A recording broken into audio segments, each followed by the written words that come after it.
For today's video mga brother, graduation ng pangalawa kong anak na si Kyle, kaya let's go! Huling araw na sa elementarya ng pangalawang anak ko. Kaya sa susunod na taon, dalawang high school student na meron ang brother nyo.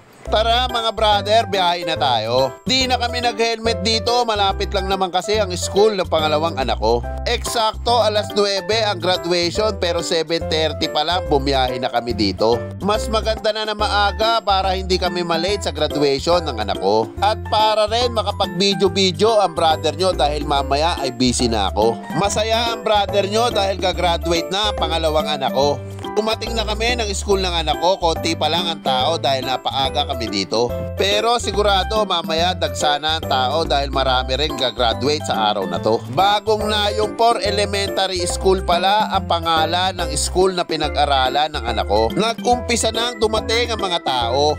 519 eksakto ang estudyante ang gagraduate sa araw na to. Pumila na rin ang anak ko dahil dito mag-uumpisa nang magmarcha ang mga gagraduate sa araw na to. Nag-umpisa nang magmarcha ang mga estudyante, hintayin na lang natin tawagin ang section ng anak ko. Habang di pa tayo tinatawag, picture taking muna tayo kasama ang mga classmate at teacher ng anak ko. Tinawag na ang section ng anak ko kaya pila na tayo rito. Magmamarcha na ang brother nyo kasama ang pangalawang anak ko. Masaya ang brother nyo dahil kasama akong magmamarcha ng anak ko.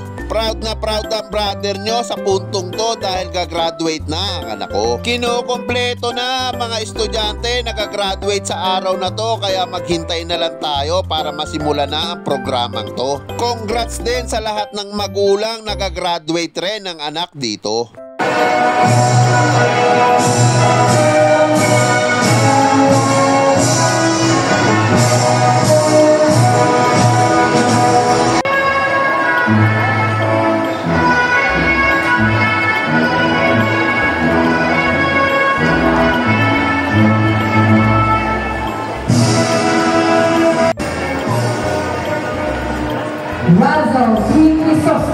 Nag-umpisa ng tawagin ng mga estudyanteng tatanggap ng parangal sa araw na to. Di kasama ang anak ko dito pero kahit na proud pa rin ang papa mo sa'yo. Pagkakataon naman ng anak ko para siya naman ang umakyat sa entablado. Dahil section na nila ang tinawag sa oras na to. Kyle Dariel B. Maceda,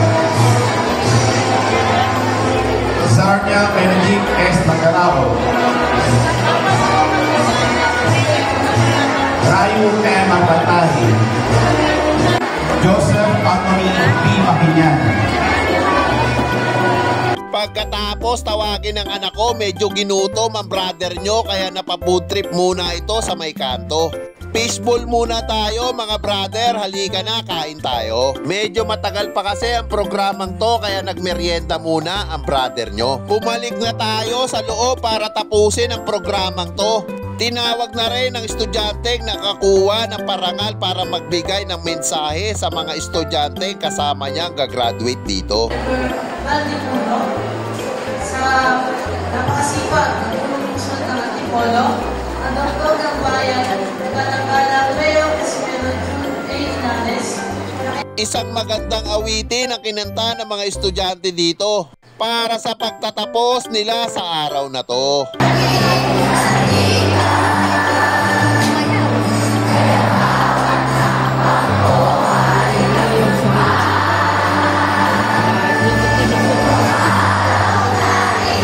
Natapos na ang graduation day ng anak ko. Pero hindi pa natatapos dito dahil sa susunod na taon ay high school na ito. Kaya lalo pang pagbutihan mo para sa 4 na taon ng high school ay makagraduate ka dito. May iiwan ding mensahe ang brother nyo, sana painggan nyo. Hindi sa dami ng medalya na kanilang natatanggap o sino ang pinakamagaling. Ang importante ang pagpapahalaga at pagsisikap ng ating mga anak. Maging proud tayo sa kanilang nagawang pagsusumikap at sa kanilang determinasyon. Kasi ang pinakamahalagang gantimpala ay ang ating pagmamahal at suporta sa ating mga anak. Kaya hanggang dito na lang mga brother. Like and share for more videos. Salamat!